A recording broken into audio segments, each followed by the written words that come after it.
నేను ఆల్రెడీ ఈ blouse video పెట్టాను కదా, అంటే నాకు ఏమైపోయిందంటే మర్చిపోయి మనం ఇగో ఇక్కడికి ఉన్నాయి కదా కుట్లు, ఇక్కడికి కుట్లు ఉన్నాయి కదా, టైట్ అయ్యి ఇప్పుకున్నారేమో అనుకొని ఇక్కడికి కట్ చేసుకున్నా అనమాట. అంటే నార్మల్గా ఈ సైజు కట్ చేసుకున్నా, అంటే వాళ్ళకి ఇంకేం ఇవ్వలేదు, టైట్ అయిందని నాకు ఏం చెప్పలేదు. కాకపోతే కట్ చేసుకునేటప్పుడు ఓకే ఇలా ఈ సైజు కట్ చేసుకున్నా, కానీ కుట్టేటప్పుడు డౌట్ వచ్చిందనమాట. ఇప్పుడు ఇదే బ్లౌజ్ సైజు కుడితే మళ్ళీ ఒకవేళ లావ్ అయినా టౌట్ అయినా మళ్ళీ ఇబ్బంది కదా అని చెప్పేసి మళ్ళీ జాయింట్లకు చేసేసుకొని కుట్టిన అనమాట. అంటే నాకు అంత ఐడియా రాలేదు వాళ్ళకి.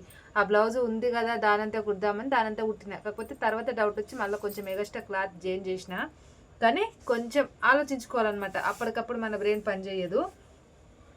ఇదైతే చూడండి, అది 5.5 ఉంది, అంటే 11 ఇంచులు ఉంది. 5.5 ఇడికి 5.5 కడిగి షోల్డర్ కూడా కిందికి 5.5 పెట్టుకోవాలి. అంటే ఇది ఫ్రిన్స్ కట్టు చూడండి. నేను ఇప్పుడు 14 పెడుతున్నా, అంటే 12 ఉంది. నేను 12 పెట్టిన అనమాట. నార్మల్గా 22 ఉంది, 22 ఉంది, 62 పెట్టిన. అప్పుడు నాకు ప్రాబ్లమ్స్ అయిపోయింది, అందుకనే ఇప్పుడు అంతటా పెంచుతున్నాను అనమాట. ఇక్కడ 1/2 ఇంచు పెంచేసిన నేను. వాళ్ళకి ఇయ్యకంటే ముందే నాకు స్ట్రైక్ అయిందనమాట. అంటే ఇలా ఉంది బ్లౌజు అని. మొత్తం బ్లౌజు చూస్తే అర్థమైంది తిక్కమక్కగా ఉంది బ్లౌజ్ అని. ఇప్పుడు చూడండి, ఇక్కడేమో ఇంత గ్యాప్ వచ్చేసింది, ఇక్కడ చూడండి ఇంతే ఉంది. అంటే ఇది 5.5 వచ్చి 5.5 అంటే నార్మల్గా మనకి ఎంత కుట్టుకుంటాం 11 ఇంచులే కదా నార్మల్ జాకెట్కి, ఇది అంతే ఉందన్నమాట. కానీ ఇది ఈ సైజుకి బట్టి చూస్తే మనకి 7 రావాలి, కానీ ఒక్కొక్కరికి ఒక్కొక్కలా ఉంటుంది అనమాట, దానికి డిఫరెంటు.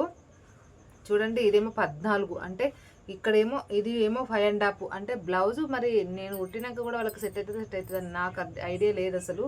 కానీ మొత్తం తిక్కమక్కగా ఉంది. దానికి బట్టి నేను ఇప్పుడు కొంచెం మార్చి కట్ చేస్తున్నాను అనమాట.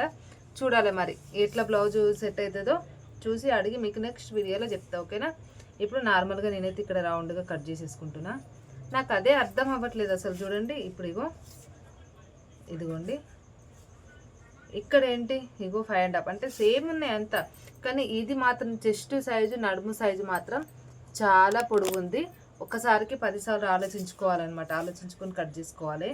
ఇది వచ్చేసి 3 ఇంచులు పెట్టుకుంటున్నాను. అంటే 5.5 ఉంది కదా, 2.5 వదిలేసి నేను 3 ఇంచులు పెట్టుకుంటున్నాను. అంటే 3 ఇంచుల కడికి 3.5 కళ్ళ కట్ చేస్తున్నా. ఇలా వచ్చేసి నేను 15 ఇంచులు పెట్టుకుంటున్నా. మరి ఇది ఎంత ఉందో ఒకసారి చూద్దాం. ఇదిగోండి బ్యాక్ సైడ్ అనమాట ఇది. ఓకే, మనకి ఇంతంటే ఖర్చులకి ఇది వెళ్ళిపోతుంది. ఇట్లా నీట్గా స్ట్రేట్గా మార్కింగ్ వేసేసుకుంటే సరిపోతుంది. ఇది కట్ చేసుకుందాం. అంటే నేను చెప్పేది ఏంటంటే కరెక్ట్గా కట్ చేసుకోను, నేను ఎప్పుడూ అసలు కరెక్ట్గా కట్ చేసుకోను, ఎక్కువే కట్ చేసుకుంటా, ఒక 2 ఇంచులు అయినా సరే. కానీ అక్కడ ఏమైపోయిందంటే ఆ కుట్లు ఇప్పినవి కనబడలేదు. నేను నాకు రాత్రి కట్ చేసేసుకున్నాను కదా, ఆ కుట్లు ఓహో ఉన్నాయి కదా ఇక్కడికి అనుకున్నా, కానీ అక్కడ కుట్లు మొత్తం ఇప్పినవి ఉన్నాయి అనమాట. ఒక్కటి మడిచి వేసిన కుట్టు మాత్రమే ఉంది. చూడండి అసలు ఇక్కడ కుట్టు కనబడుతుందా అనే కాడుకుంది. కాబట్టి కొంచెం మనం ఆలోచించుకొని కట్ చేసుకుంటే మంచిదని, అంతే. నేను బోల్తా పట్టా కదా, వేరే వాళ్ళు అలా పడద్దు. నేనేం బోల్తా పడలేదు. మళ్ళీ ఇట్లా జాయిన్ చేసేసుకున్న సైడ్లకి ఎగస్ట్రా వాళ్ళకి ఉంచేసిన. కానీ కొంచెం ఇబ్బందిగానే ఉంటుంది కదా, మళ్ళీ బ్లౌజ్ కట్ చేయాలి కుట్టాలి అంటే అట్లా. ఇవైతే ఆల్రెడీ తెలుసు కదా, కట్ చేసుకునేటప్పుడు అయితే ఏమీ కట్ చేయను, కుట్టేటప్పుడే మొత్తం సెట్ చేసుకుంటాను అనేది.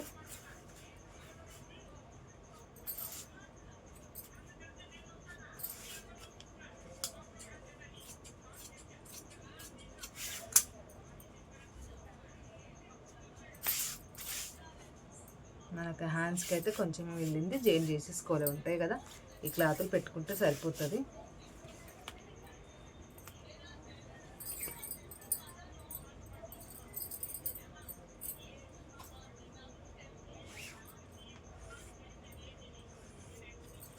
నార్మల్గా అంజద ప్రకారం కట్ చేసేసుకుంటున్నాను, ఎందుకంటే మళ్ళీ సైడ్లకు జెయింట్లు కూడా వేసుకోవాలి కదా, అందుకు ఈ సైడ్లకు జెయింట్లకి ఇలాగ సెట్ చేసేసుకోవాలి.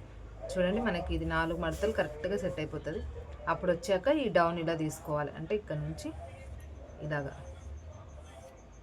దీన్ని ఇలా తీసుకుంటే సరిపోతుంది జెయింట్ చేసుకున్నాక. ఓకేనా, నచ్చితే లైక్ కొట్టి సబ్స్క్రైబ్ చేసుకోండి.